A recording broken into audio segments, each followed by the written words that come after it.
Fusionner les cellules est quelque chose que l'on retrouve très fréquemment dans des feuilles de calcul. Mais pour autant, cette technique a un gros désavantage, surtout en ce qui concerne la sélection des données. Regardez plutôt.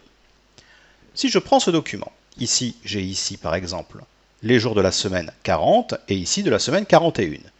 Mais ici, regardez, si par exemple je fais une sélection des cellules de cette colonne, et quand j'atteins la ligne 2, du fait que cette cellule est fusionnée sur 5 colonnes, automatiquement, je sélectionne les 5 colonnes. Ce n'est vraiment pas pratique.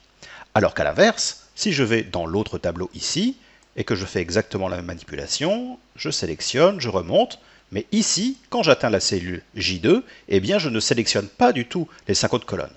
Alors comment j'ai fait? Eh bien c'est tout simple, il suffit tout simplement d'activer une seule option. Je vous le montre. Donc je vais repartir de ce document où pour le moment je n'ai aucune cellule fusionnée, comme vous pouvez le voir ici en ligne 2.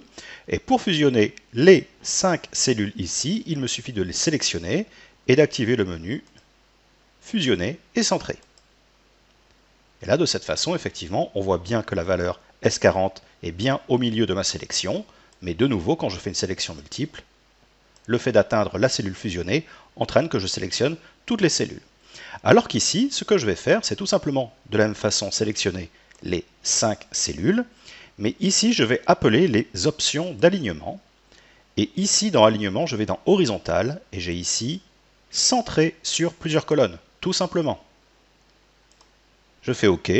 Donc le résultat visuellement est exactement le même, mais vous pouvez voir que ici, le contenu en I2 contient bien la valeur S41, alors que dans les autres cellules, c'est vide. Et maintenant, quand je fais une sélection, je n'ai plus le désagrément causé avec la fusion de plusieurs cellules.